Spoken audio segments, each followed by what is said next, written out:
eu quero fazer uma reflexão com vocês. Eu tenho falado nos últimos cultos, basicamente todas as vezes, sobre construir relacionamentos fortes. E uma das coisas que tem me motivado a abordar logo de início é o fortalecimento da individualidade. A capacidade que as pessoas têm de estabelecer um domínio próprio, um controle de suas emoções, se tornar o máximo possível senhor delas e não escravo dessas emoções. Habilidosos para, no máximo e num ápice de provocação, controlar, certo? Suas emoções, para filtrar aquilo que sai de sua boca, evitar o máximo possível reagir e sempre responder. A diferença entre uma reação e uma resposta é apenas o autocontrole. Pessoas que reagem sem filtro. Quando você vê, você já falou. Quando você vê, você já fez. Quando você vê, já aconteceu. O que é isso? Isso é a falta de controle, de domínio, de governo. Estou falando disso desde que falei sobre Sol e Lua em Gênesis, logo no início da criação. Mas hoje eu parei para olhar a vida de José um pouco mais de perto, e dá pelo menos para pregar só nessa temática de fortalecer o autocontrole, pelo menos umas 10 ou 15 mensagens sobre este moço. Mas eu queria fazer uma reflexão com você bem superficial hoje. Gênesis 37, versículo 2. Coloca para mim, por favor. Estas são as gerações de Jacó.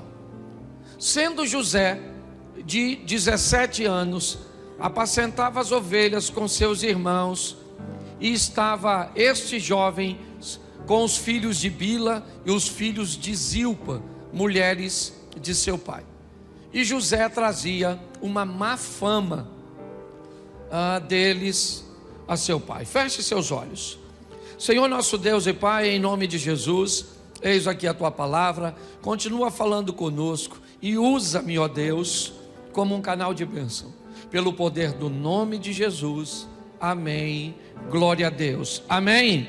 Bom, nós temos algumas informações muito importantes nesse texto acerca desse personagem bíblico, um dos grandes homens da Bíblia num todo, mas principalmente no Velho Testamento ou no Antigo Testamento. José é um cara extraordinário. Nesse versículo aqui, nós temos diversas informações. A primeira é quando a história dele entra em cena, quando as coisas começam a acontecer na vida de José. É muito precoce, é muito cedo. Quando nós olhamos a cultura cuja qual ele está inserido, um homem se tornando, e tomando a maioridade, numa idade mais avançada, ok? Nós vemos que aos 17 anos de idade, as coisas começam a acontecer na vida deste rapaz. 17 anos, ele já tem por profissão o pastorado. Ele é pastor de ovelhas. É importante observarmos que nessa ocasião, ele é o filho mais novo. Ele está ao lado das referências. Seus irmãos, todos mais velhos, encabeçados por Rúben, certo? Que é o primogênito de Jacó. É importante entendermos que José já nasce num ambiente estabelecido, e ele não é muito bom. Nós vemos esse texto terminar que há uma má fama, há um comportamento incorreto. Esses rapazes não seguem as instruções, eles não cumprem os protocolos estabelecidos por seu pai, tanto nas orientações de seu pai, quanto na obediência a Deus. Ou seja, a história de José, ela talvez esteja bem colocada hoje para nós, onde as coisas estão começando cedo demais. onde cedo demais precisamos tomar as responsabilidades de nossos atos, talvez não as obrigações, porque a minha geração, ela se fortaleceu de uma tal forma que ela facilitou a geração de vocês. Vocês não sabem o que é comer carne uma vez por semana, certo? Vocês não sabem o que é não ter acesso a um Danone, a um sorvete, a uma Coca-Cola. A geração de hoje não sabe o que é isso. Provavelmente aqui quase todo mundo come carne quase todo dia. Pode não ser a melhor carne do mundo, mas é. Você tem muitas coisas que a nossa geração anterior construiu e ofereceu a vocês. Mas inevitavelmente vocês têm que lidar com as responsabilidades das ações. As referências estão aí. É importante você olhar isso. E cabe a você definir o que você vai copiar, o que você vai modelar, como você vai se comportar. Porque as referências estão aí, boas e ruins, perto e longe. Sempre estiveram. É importante você entender que esse camarada é o filho mais novo, que está olhando para uma equipe de nada mais, nada menos, 10 irmãos. Ele é o 11º, Benjamim ainda vai nascer, e Diná, uma menina. Então 10 rapazes precedem José, com um comportamento incorreto, com uma postura que não é das melhores, influenciando um garoto ainda em formação, de 17 anos, trabalhando junto com este garoto. Ou seja, José, ele vai conviver neste ambiente de corrupção, neste ambiente tóxico, com 17 anos de idade. Talvez isso deformaria você, talvez isso criaria problemas para você, mas para ele não. Ele conseguiu sobreviver às referências negativas.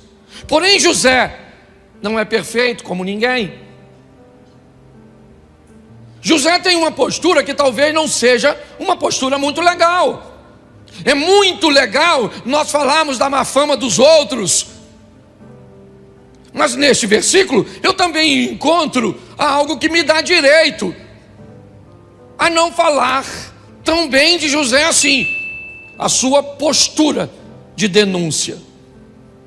Nesse texto nós já vamos começar a descobrir que os irmãos também têm motivos para não gostar dele, porque ele é alguém que leva a fofoca,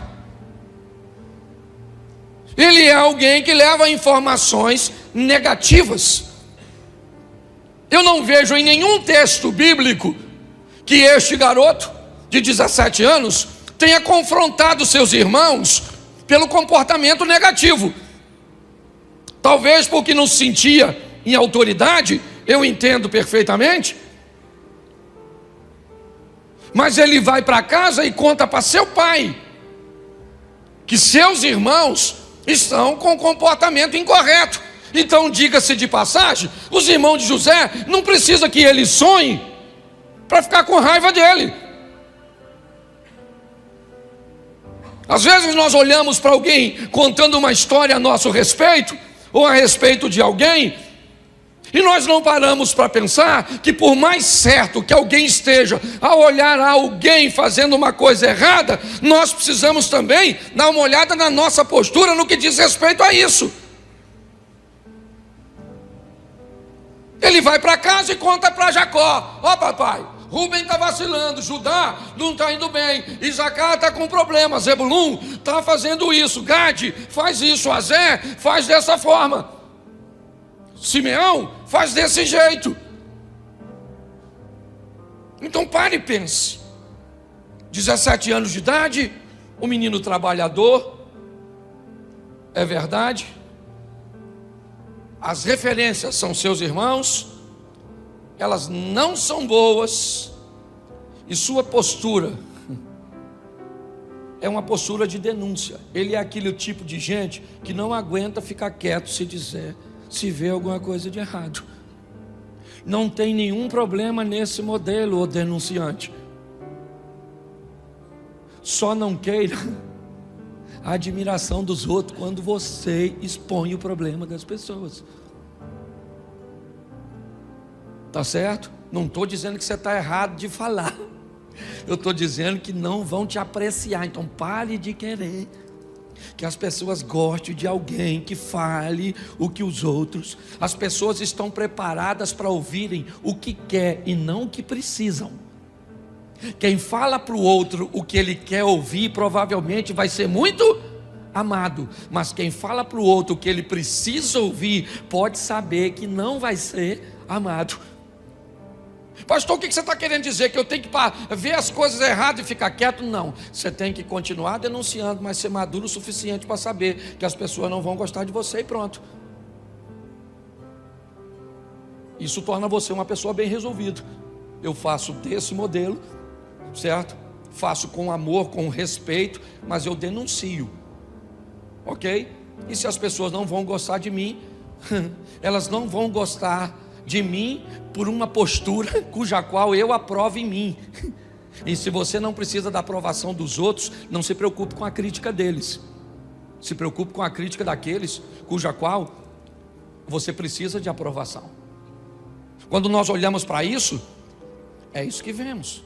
A história dele vai piorar um pouco neste versículo. Capítulo 37, verso 3. Dá uma olhada no texto. Israel, seu pai, Jacó, vamos colocar assim, para ficar mais fácil de você entender. E Jacó amava a José mais do que a todos os seus filhos, porque era filho da sua velhice, e ele fez uma túnica de várias cores. Preste atenção. Os irmãos dele já não gostavam muito dele, por quê? Porque ele fazia, pode falar, isso, fofoca, só para você não esquecer. Depois você troca outra mensagem quando você for falar para alguém, senão você acaba fazendo fofoca do José, certo? Mas os irmãos não gostavam dele porque ele falava dos erros dos irmãos. Mas esse texto piora. Além de levar a má fama dos irmãos para o pai, José tem algo nesse texto que dói demais. Aliás, duas coisas. Primeiro, a atenção e o amor. José vê canalizado para ele, e também não é difícil de explicar, é só você olhar a história de Jacó.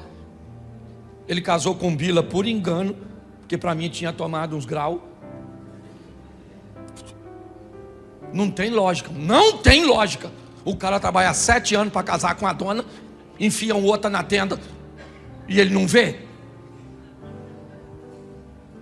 No mínimo 7 anos trabalhando, no dia da festividade, o cara tá doidão, maluco. O vinho era permitido, símbolo da alegria. Ele falou: meu irmão, depois de 7 anos trabalhando para pegar essa dona, eu vou comemorar. Encheu a cara. O sogro malandro trocou a mulher, pegou a Raquelzinha e tirou de cena e enfiou a Lia. Tinha um olho para arquibancada, outro para geral. Lia era meio bagunçadinha, e ele casou com ela por engano. E eu fico me perguntando como é que um cara... Ela não era nem irmã gêmea. Como eu disse, não é tão difícil de entender se você olhar. Mas tinha algo que era horroroso aqui. Jacó deu a José algo que nenhum de seus irmãos tinha. Preste atenção. Seja franco, por que você acha que Caim matou Abel? Você acha que Caim matou Abel porque Deus não aceitou a sua oferta? Não. Aliás, se Deus tivesse rejeitado a oferta de Caim e rejeitado a oferta de Abel, não haveria inveja. O problema é que Deus aceitou a oferta de um e rejeitou a do outro. O que feriu Caim não foi ver o fogo não descer sobre o seu altar e sobre a sua oferta. O que feriu Caim foi ver o fogo descer na oferta do Abel. Preste atenção aqui, gente. O tempo inteiro você vai viver uma vida onde pessoas têm coisas melhores que as suas. Elas podem comprar num dia o que você não tem dinheiro para comprar uma vida inteira. Pare para pensar. Maturidade, controle, relacionamentos fortes com quem? Com você mesmo. É o meu propósito hoje aqui. É mostrar a você que a dor dos irmãos de José também foi muito estabelecida pelo pai, que literalmente deformou seus filhos, literalmente feriu seus filhos, quando demonstrou preferências por um deles, quando começou a dar a José coisas que seus irmãos não tinham. E agora ele era o único cara que andava com uma túnica diferente, mais bonitona. Preste atenção, nós temos uma proposta sendo estabelecida no mundo. Chegou faz tempo na Europa, já está estabelecendo nos Estados Unidos. Tem um vídeo veiculando aí muito legal de uma mulher que fala bem o português, traduzindo. A proposta do sistema governamental do mundo é: você é feliz sem nada. Esse é o slogan. Qual é o perigo desse slogan? É que ele diz apenas você é feliz sem nada. Ele não diz nós. O que indica que a estrutura é: um grupo bem pequeno tem tudo e um grupo bem grande não tem nada. E pasme você, ele é maravilhoso. É uma proposta extraordinária para a classe que já não tem quase. Porque preste atenção, não se sabe se dói mais não ter, ou se a dor de verdade é um ódio enrustido de quem tem. Às vezes é muito confuso. Será que o que me dói de verdade é não ter? Ou será que o que me dói de verdade é ver você tendo, você andando, você usufruindo? Agora preste atenção, que entre o quase nada e o nada está a vida. Preste atenção. Quando um pobre pensa que a proposta de não ter nada atrapalha mais alguém que está mais acima do que ele, do que propriamente ele está esquecendo que sem nada praticamente todo mundo vai viver a miséria. Essa história, ela entrou na minha mente porque é o que eu vejo hoje na minha nação. Uma nação que torce para que quem tem alguma coisa num sistema capitalista quebre, se destrua. Porque pelo menos eu vou conviver com uma dor menor, que agora pessoas que têm muita coisa não vão ter. Mas preste atenção, a proposta não é tirar um pouco do que ela tem, é tirar tudo. Esse é o grande desafio. Quando eu olho para esse texto, por isso que às vezes a gente brinca dizendo que a Bíblia, ela é mais atual que o jornal de amanhã. Nós olhamos e vemos claramente um ambiente sendo preparado, e é o que vemos aqui. Olha só, os irmãos de José não gostam dele, é verdade, porque ele fala demais? Sim, mas fique tranquilo, porque esse cara vai amadurecer. Eu estou falando de um garoto de 17 anos, eu estou falando de um adolescente, de um jovem, que tem direito a falar demais, que tem direito a contar seus sonhos para quem não deve, que tem direito a se atrapalhar. Mas eu vou chegar lá na frente e vou te mostrar que um dia esse garoto vai virar um homem. Mas qual é o problema? É que hoje nós estamos cheios na igreja de gente que não tem mais 16, 17, 18 anos. Está com 25, 30, 40, 50, 60 anos e que ainda não amadureceu. Tem problemas no casamento que são coisas infantis. Pare e pense. Está aqui, ó. Ele tem coisas que o irmão não tem. E ele usa. Ele usa. Sabe, é como a senhora ir fazer uma visita. Deixa eu pegar um local aqui. Numa comunidade carente com a bolsa da Louis Vuitton. É como você entrar numa comunidade para fazer uma visita a uma família carente numa Mercedes-Benz. Tem alguma coisa de errado com o local? Não, com você. Nós precisamos saber para quem mostramos as coisas. Boa parte das pessoas que vivem ao nosso redor não são capazes de digerir o que nós temos, o que nós somos capazes de fazer. O seu potencial, ele incomoda muita gente. A sua beleza incomoda muita gente. O seu sorriso incomoda muita gente. A sua casa incomoda muita gente. O seu estilo de vida incomoda muita gente. Sabe o que esse cara vai fazer? Preste atenção, verso 5. Sonhou também José um sonho e contou aos seus, e por isso os aborrecia. Eles o odiavam cada vez mais. José tinha que parar de sonhar, sim ou não? Sim ou não? O que ele tinha que fazer? Parar de falar de seus sonhos. Para todo mundo ele tinha que parar de falar? Não. Para quem não tem condições de ouvir. Hoje, ontem foi, rapaz, eu não sei mais. Foi ontem à noite que eu estava no Júnior, na Reviver.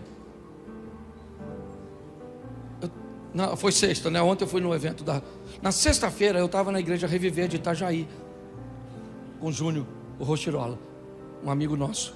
Ele sentou do meu lado e ele começou a contar para mim algumas coisas bem próximas das coisas que eu tenho vivido. Literalmente é como se Deus falasse comigo: Cláudio, pode falar com ele. Porque quando você fala com alguém que vive coisas bem próximas de você, não tem problema. O problema é que quando, de vez em quando, nós queremos falar de coisas que acontecem na nossa vida e são maravilhosas, e outras pessoas não têm condições nenhuma de chegar nem perto. Porque quando José viu os irmãos, ele lembrou da cisterna, ele lembrou de toda a perseguição, porque ele era gente. José sentiu raiva. Ele mexeu na memória e não gostou do que a memória trouxe para ele. Ele se aborreceu, porque você também tem direito de se aborrecer. Porque você também tem direito de olhar para seu passado e descobrir que lá atrás você viveu coisas. E saiba de uma coisa: Deus nunca vai apagar isso de você. Você quer esquecer quando alguém abusou de você? Não vai. Você quer esquecer quando alguém traiu você? Não vai. Porque é para você lembrar que apesar de tudo que te fizeram, Deus te manteve vivo, Deus te manteve de pé. Todos nós enfrentamos momentos de altos e baixos, em que nossas emoções parecem ganhar vida própria. Podemos ser influenciados por acontecimentos externos, palavras de outras pessoas ou até mesmo pelo sucesso alheio, o que afeta a maneira como nós nos vemos. Controlar essas emoções e fortalecermos a nossa individualidade não é apenas uma questão de autocontrole, mas de amadurecimento também, e amadurecimento espiritual.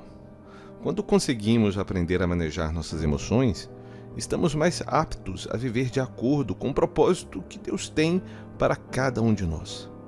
O domínio sobre nossas emoções nos conduz ao fortalecimento de nossa identidade em Cristo. Devemos aprender que não somos definidos pelas circunstâncias, nem pela aprovação de terceiros ou pelo sucesso de quem está ao nosso redor. Nosso valor vem de Deus e é Ele quem nos dá o verdadeiro entendimento sobre quem nós somos. Jesus é o nosso maior exemplo de controle emocional. Ele viveu sob constante pressão, enfrentou perseguições, foi traído por aqueles que amava. No entanto, mesmo nos momentos de maior angústia, ele se manteve fiel ao propósito divino. Em Lucas, no capítulo 23, verso 34, ele, em meio à dor da crucificação, clamou ao Pai: Pai, perdoa-lhes, pois não sabem o que estão fazendo. Essa é uma expressão de total controle emocional, de uma postura centrada na vontade de Deus.